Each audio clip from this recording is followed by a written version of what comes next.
25/6/2024 సంవత్సరం సాయంత్రం 6 గంటలప్పుడు ఆళ్ళగడ్డ పట్టణం పాతూరులో అట్ల శ్రీదేవి 54 సంవత్సరాలు, అదే విధంగా ఆమె భర్త విజయభాస్కర్ రెడ్డి అలాగే భాస్కర్ రెడ్డి వీళ్ళిద్దరి మీద ఇంటి దగ్గర అంటే డయాలసిస్ చేయించుకుని నంద్యాల నుంచి ఆళ్ళగడ్డ పట్టణానికి వాళ్ళు ఇంట్లో కారు దిగి పోతూ ఉంటే వాళ్ళ మీద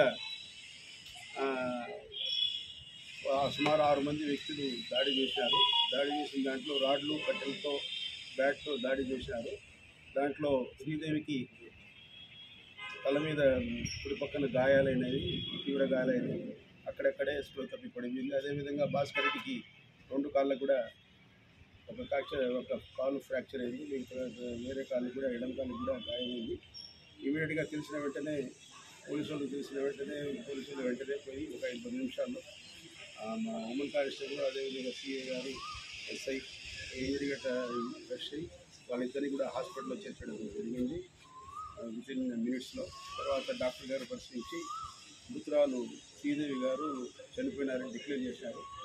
తర్వాత భాస్కర్ రెడ్డి గారిని నంద్యాల గవర్నమెంట్ హాస్పిటల్కి రెఫర్ చేయడం జరిగింది.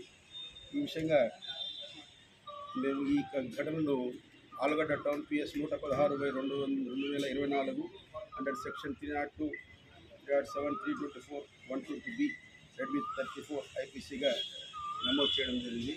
అదేవిధంగా మృతురాలు కుమార్తె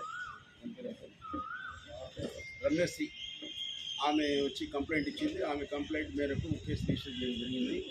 ఆమె వేణుగోపాల్ తమ్ముడు అంటే వాళ్ళకు చిన్నాన్న వేణుగోపాల్ రెడ్డి, అతని భార్య శ్రీష మీద మరియు సుబ్బారెడ్డి వాళ్ళ కుటుంబ సభ్యులు, అతని ఫ్రెండ్స్ మీద మొత్తం 11 మీద కేసు రిజిస్టర్ జరిగింది.